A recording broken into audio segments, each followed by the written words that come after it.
What's up, guys? So we're going to be doing some driving simulator, and I'm going to be smoking everybody with my Corvette. This is the, actually they don't call it the Corvette, they call it the Chevron Cruiser. But it's a Corvette. It's a C8 Corvette, I believe, because it's rear engine like that. Anyhow, for the most part, if you draw your lines right and you keep your boost either blasted the whole time or you time your boost better, you could probably beat most people on the game. Unless, of course, you get somebody that's got like a Chevron, which is the Chorus, or the Bugatti Aurora, which honestly I don't know which Bugatti that actually is. And but those guys are so fast that they can like crash twice and still beat you.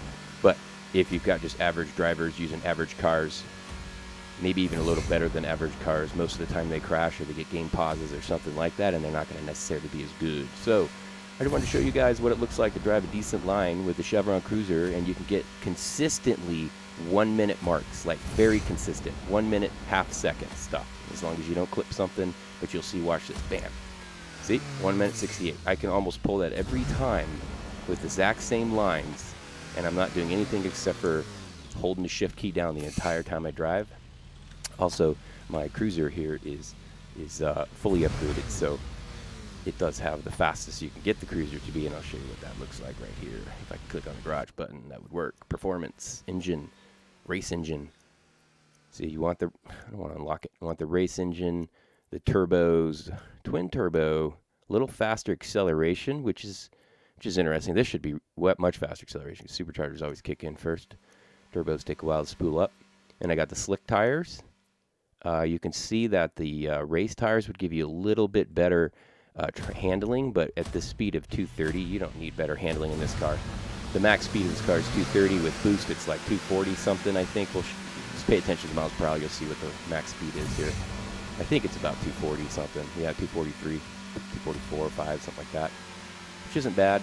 I mean, it's not the most expensive vehicle for sure. It's a pretty average price. I think you saw what the upgrade prices of each of the components are. It's like $20,000 a component, roughly. Which, in comparison to some of the other cars, like my RX 500, $20,000, it's like, oh my gosh, it's nothing, absolutely nothing. So, I would recommend this, highly recommend this car. Honestly, I don't remember it being too expensive. I raced it the entire time to get to my RX 500 price, which was $3.2 million, I believe. And then I started racing the RX 500 a lot more because you tend to get first place more often with the RX 500, regardless of who's actually on. Most of the time, I even beat people with Choruses. Auroras is usually a different story, because anybody that's got that much commitment to this game and actually saves up $10 million is probably a really good racer too. So chances are that they're going to be very good, and that car is super fast. So my RX 500 can't keep up with a good driver that's got an Aurora, like not even close. But outside of that, most of the Aurora drivers only show up for a little bit of time. You can usually see them, and I'm getting some serious frame drop. You can usually see the Aurora guys. Best times are like in here, like those 49 seconds. Very likely that's an upgraded Aurora and somebody that's got some skills.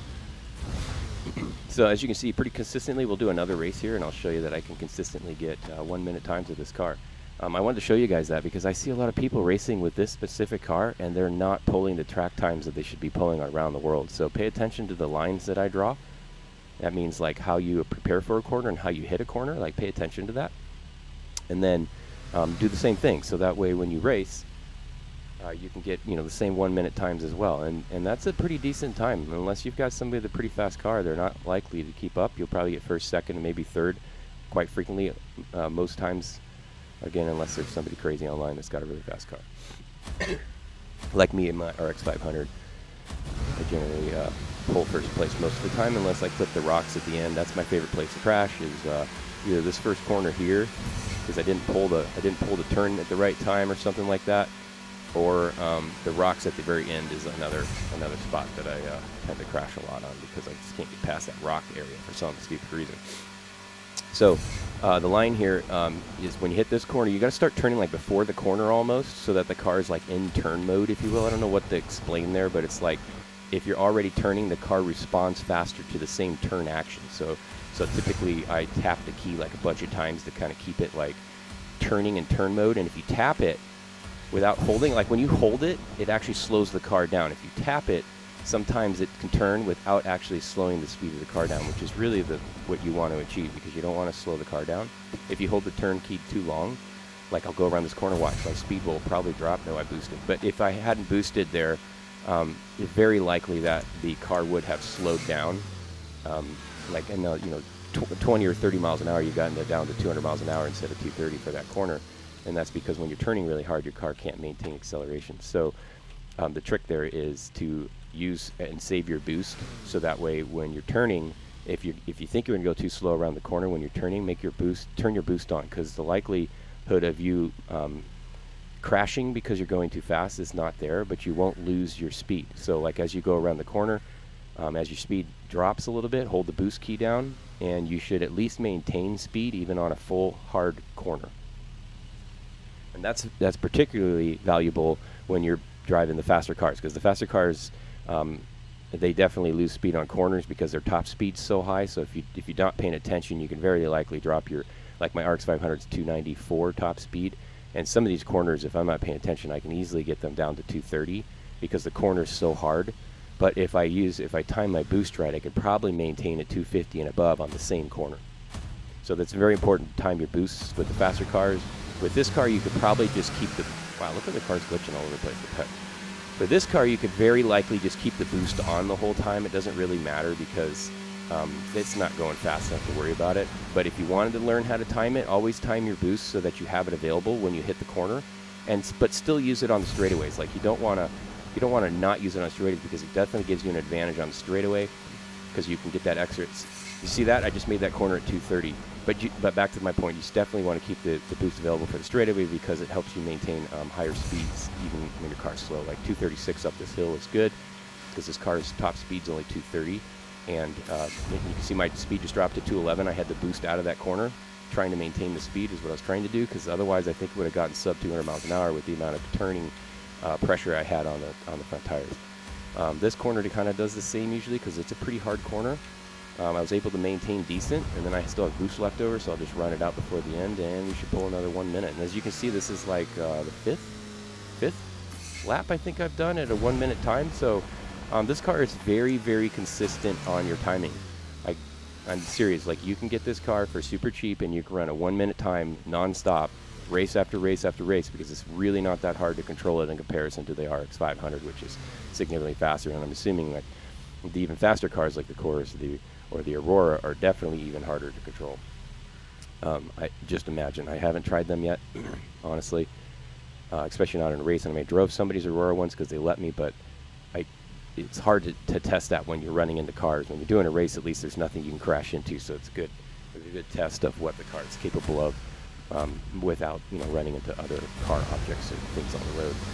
Obviously, the railings of the roadside will still knock you out, but other than that, I meant the vehicles. All right, so this is going to be the 6th race. Let's see if we can do 6 in a row at 1 minute time. I think we can, but we'll see. And we should be able to get, I think I've gotten first every time as well. So that proves my point that, you got people on here that got decent cars. Like that guy's car's faster than mine. See him take off over there? But chances are, with just driving this right, if he crashes, obviously if he doesn't crash, I'm going to not get first. But his chances of crashing are probably higher. I don't know why I say that. Maybe because I think he's been racing this whole time and hasn't gotten first yet. But he's doing pretty good at the moment. He hasn't, that's a hard corner to get past. The corner coming up here is a hard corner to get past. And if he makes it past that, obviously he's going to smoke me.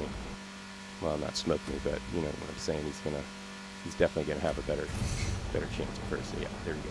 He made it. Ah, man. So the last race I didn't get first. But you can see I was, 1 second slower than that guy's car. And that guy's car looks like it's pretty legit. So I'd say that's pretty impressive, honestly. Again, his car's probably significantly more than mine. I don't remember what the Chevron cost because I already bought it, and it doesn't show it in the store anymore now that you buy it.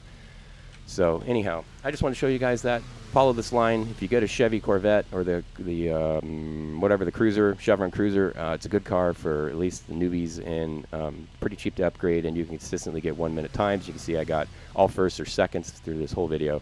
So that's it for this video, guys. Thanks for watching. I hope you enjoyed.